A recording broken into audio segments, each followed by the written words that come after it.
Welcome back to a new episode where we will be talking about CSS Grid layout. In this episode, we are going to talk about what CSS Grid actually is, why you should use CSS Grid, and what the alternatives are of CSS Grid and how to set it up. So what is CSS Grid? Well, it's a two-dimensional grid-based layout system optimized for user interface design. In the grid layout model, the children of a grid container can be positioned into arbitrary slots in a predefined flexible or fixed size layout grid. Now, if you look at the picture that I have on my screen right now, what grid allows us to do is to create boxes next to each other, so 1, 2, 3, 4, 5, instead of saying float left for one box and float right for another. Grid layout gives us a method of creating grid structures that are described in CSS and not in HTML. It helps us to create layouts that can be redefined using media queries and adapt to different contents. Right now, you can see three boxes. So a box of 33%, another one of 33%, and the third one is 33% as well. And this is for a full screen. And we will be adding media queries later on. We can create a website to make it responsive, and whenever the page reaches a width of 1000 pixels, I can set the boxes equal to 50%. And whenever it reaches a phone size, so a small device, we can set the width to 100% of each box. Since we are living in a multi-screen society, it's pretty important for your website to be viewable across as many devices as possible, because you never know what devices someone will be using to view your website. And using the CSS Grid will make it a lot easier for us to make a website responsive for different devices. Now, how the grid system works is that we need to create HTML elements in our HTML file, of course, and we need to style it or make a grid element inside our CSS. So let's go back to the code editor, and let's go back to our index.html. And right below our container background div, let's hit a couple enters. And if you're actually new to this episode and you're not following this course, you can just place this wherever you actually want. So the first thing that we need to do is to create a div. So let's write down div, punctuation mark, because we need to have a class called grid-layout-50. So let's hit tab, and let's hit enter again. What I want to do first is to create a grid layout of two boxes of 50%. So I want the box to be on the left hand side of my screen and another box to be on the right hand side of my screen. And in order to do that, we need to create two divs inside of our class. So let's write down div, hit tab, and let's hit enter. And to create dummy text, we can actually write down lorem, and you can add the number of words that you want. So let's say 30. Let's hit tab, and you can see that we just created dummy text with 30 words. And we need to create another one, so let's copy it and let's paste it right below it. Save it, and if we go to the browser and refresh it, scroll down, you can see that, it's pretty ugly right now, so this is not actually what we want. So let's go to our style sheet, and let's start creating our grid system. Let me add a comment. And let's say grid layout. Just to show you guys how it actually works, I want to style the grid layout 50 class. So let's write down punctuation mark grid-layout-50. What I actually want to say is, I want to style all the divs inside my grid layout 50. And the way we do that is to say greater than div, followed by an opening and closing curly bracket. So what we're doing with the greater than sign is saying we want to style all the divs inside this class. So right now we just have two. In order for us to, make it more clearer, let's add a border of 1 pixel solid red, and let's add a padding of 8 pixels. Let's save it. Refresh the browser, and this looks alright. And what we're doing right now has nothing to do with the grid, but this makes it easier for me to show you what the grid method actually is. And right now I want to start with the grid. So let's go below our grid layout 50 and write down punctuation mark grid-layout-50 again, and we don't want to style anything else. And the styling property that we need to add is display, grid. And this defines the element as a grid container and establishes a new grid formatting context for its content. Let's go one line below and set the height equal to 500 pixels. Let's save it, refresh it. And well, this is actually better because we have a lot more white space right now. You also won't notice any changes because we need to define the width of our boxes. So right now we haven't done that. So let's go right below display grid and let's write down grid-template-columns, semicolon. And the values of the width, well, I want to create two boxes first of 50%. So let's say 50% space 50%. Save it, refresh the browser. And now you can see that the output is actually the grid layout. So we have our first div, which is 50%, and the second one, which is 50% as well. And we can even change it up. So let's set the first one equal to 70, and the second one to 30, which makes it equal to 100. Save it, and you can see that the first one is 70 right now, and the second one is 30. But if we change, well, let's say the second one to 50, save it, because our width is 120 pixels right now, you can see that it will actually be larger than the screen that we have. So that's not actually what we want, so let's set it equal to 30% again. What we're doing right now is basically saying, well, the two boxes that we have, well, let me refresh it, is 70 and 30. But if we add another div inside our HTML, so, well, let's write down div, and let's say lorem 20. Let's save it, refresh it, and you can see that it will actually follow the 70-30 rule in our CSS. And well, there will be just another box created, but since we have a 70-30, it will go on the, well, box below, and it will create a new one. And no matter how many divs we will create, it will always follow the 70-30 rule or something else that you have specified right here, and it will follow this rule. So if we change it up to 40% for the first one, the second one 30, and the third one 30% as well, save it, refresh it, and right now you can see that our screen is split into 3 columns, and the first one is 40, second one is 30, and the third one is 30 as well. Even if we add a new div right now, so let's copy this one, paste it below, save it, refresh it. Well, I haven't saved it. Save it, refresh it, and you can see that the same exact formula of 40, 30, 30 is followed, and on the box below, the first one is 40 again. If we look at our divs right now, you can see that they are placed right next to each other. What we would have done before is adding margin. So let's go to the style sheet, and let's go below our height and set them, well, not right here actually, so go to the grid layout and the divs, and let's set the margin of 10 pixels, save it, refresh it, and this looks actually good. But instead of doing this, we could use something called grid-gap. So let's go to the style sheet, let's remove the margin, and let's go right below grid template columns, and let's set the grid column-gap equal to 5%.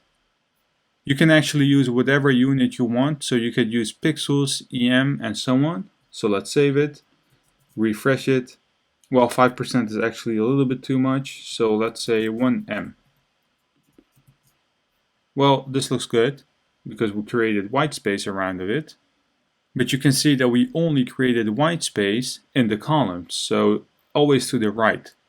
But you can also separate the rows, and in order to do that, we need to go back to the style sheet, and we need to write down grid-row-gap. Now let's set it equal to 1M as well. So let's save it, refresh the browser, and right now we created space right below our divs. What we're actually doing right now could be done a lot easier. So let's go back to the style sheet, and let's comment out grid column gap and grid row gap. Let me actually place the height at the top because it's pretty annoying to have it at the bottom. And let's go one line below, And we can actually say grid-gap, and let's set it equal to 1m. Now let's save it, let's refresh the browser, and you can see that the output will be exactly the same, but we saved ourselves one line of code. What I usually like to do when I'm working with grids is working with percentages, so a 40%, 30%, 30%, but you could use pixels or EM units as well. But with the new grid layout system, there is something new in CSS, and that's called a fraction. And the fraction is largely associated with CSS grid. So let's remove the 40%, 30%, 30%, and let's write down 1 FR, which stands for fraction. We can actually comment out our grid gap as well. Save it. Let's refresh the browser. And you can see that we actually set right now that every grid column needs to be 1 fraction, so the full width. So let's go back to the style sheet and let's set the grid template column to 1 fraction, 1 fraction. Let's save it, refresh it, and what we're basically saying right now is that the full width is 100% and 1 fraction is equal to 50%, and the other one as well. So we actually created 2 boxes of 50%. And you might probably think that we cannot specify specifically that, let's say that the first one needs to be 50%. Well, you can actually say 1.5. Save it, refresh it, and you can see that, the first one has a fraction of 1.5, and the second one has a fraction of 1, so the remaining. We can also say that the second fraction needs to be, let's say 2. Save it, refresh it. And what this basically means is that we have a total of 3 fractions right now, so 1 and 2. So 3 fractions of 33%. And we're saying that the first one is 1, so 33%, and the second one has 2 fractions. So 33% added with another 33%, which makes it equal to 66. We can also combine percentage with fractions, which is actually something I do not recommend you to do, but I will actually show it to you how it works. So what we can say is the second fraction is 1, and let's replace the first one with 50%. Save it, refresh the browser, and you can see that the output is 2 boxes of 50% again. Well, right now, let's go to our index.html and let's remove all the divs inside of it, because I want to create a new structure. Let's write down, let's hit tab, let's write down div, and every div has a class of, the first one has a class of title, and the text is title. We have another one of header, and the class is header as well. Let's paste it a couple more times. The third one is sidebar, the fourth one is content, the fifth one is footer, and I actually pasted one extra time. Now let's change the classes as well to sidebar, to content, and to footer. Now let's actually see what our fractions are. Let's set it to 1 fraction, 1 fraction. Save it, refresh the browser, and this is actually what we want. So let's go to our style sheet and let's style the title, which is the first box, so the title. What I actually want to do with my title is to give it a percentage of 100%, so I want it to be full width. And there are a couple ways how we could do that. So let me start off with the first way. And this can be done by writing down grid dash column dash start, followed by a colon and a semicolon. We want our grid column start to start at 1. And on the line below, we want to say grid dash column dash end. And we want it to end at line 3. So let's save it. Let's refresh it. And you can see that it's full width right now. Now let me actually open up an image for you so I could show you what, the tree actually is. This might be pretty confusing. So we have 3 boxes and you can see all the numbers in between. Our starting point is 1 and we're saying that our ending point is 3. Well, actually, in order to do this, let's set the fractions to 1 fraction, 1 fraction, and 1 fraction. Let's go back to our project. And right now you can see that it's not full width anymore. And the reason that is we're saying that our starting point is 1. We have 2, which is, well, 1 box. We have 3, which is the ending point of the second one. And we have 4, which is the ending point of, well, the full width. So let's test it out. So let's set the ending point. So let's save it. Well, let's refresh the browser. And you can see that we created 3 boxes, which is actually good. And if we set it equal to 4, you can see that the full width is 100%. Just like this. And this might be pretty confusing. It was, and it is actually still for me. But let's continue on with the video. Well, let's set it the columns equal to 1 fraction, 1 fraction. Well, once again, I'm actually trying to show you all the different ways how you could actually do this.